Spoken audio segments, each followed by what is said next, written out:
جل ثناؤه والصلاة والسلام على سيدنا محمد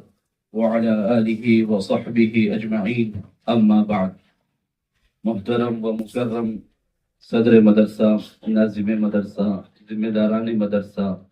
اساتذہ مدرسہ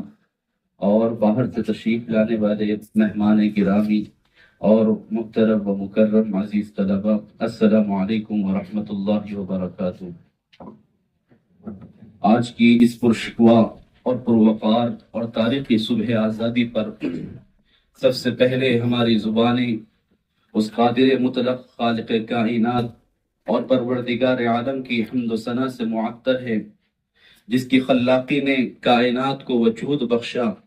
جس نے انسان کو آزادی کا شعور دیا اور جس نے ہمیں یہ خوبصورت گلستان ہند عطا کیا۔ وہ ذاتی باری تعالی جو اکیلی ہے، جس کا کوئی شریک نہیں، جو دلوں کے بھیدوں کو جانتی ہے اور جس کا شکر ادا کرنا ہر مسلمان، ہر ذی روح پر، ہر انسان پر فرض ہے۔ تحمید الہی کے بعد کروڑوں درود و سلام ہوں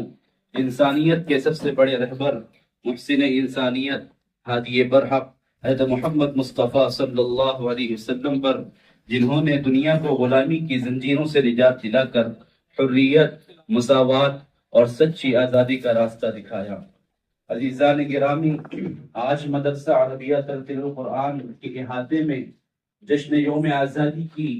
یہ پروقار تقریب منعقد ہو رہی ہے۔ آزادی اللہ رب العزت کی ایک عظیم نعمت ہے، اور اس نعمت کا شکر ادا کرنا اور اس نعمت پر شکر ادا کرتے ہوئے اور اپنے اسلاف، اپنے بزرگان، اپنے علماء کرام کی قربانی کو یاد کرنا ہمارا دین و قومی فریضہ ہے۔ آج کا یہ دن محض ایک تاریخ نہیں بلکہ شکر گزاری کا دن ہے، شکر اس ذات کا جس نے ہمیں محکومی کے اندھیروں سے نکال کر آزادی کی روشن فضاؤں میں سانس دینے کی توفیق عطا فرمائی۔ یہ آزادی اللہ رب العزت کی طرف سے دی گئی نعمتوں میں سب سے قیمتی نعمت ہے، اور آج ہم سب یہاں اسی نعمت کا جشن منانے اور اپنے اسلاف کی قربانیوں کو یاد کرنے کے لیے جمع ہوئے۔ معزز سامعین اکرام، اب جب کہ ہم اس بزم آزادی کا باقاعدہ آغاز کرنے جا رہے ہیں تو یہ بات واضح ہے کہ کوئی بھی کارواں بغیر میر کارواں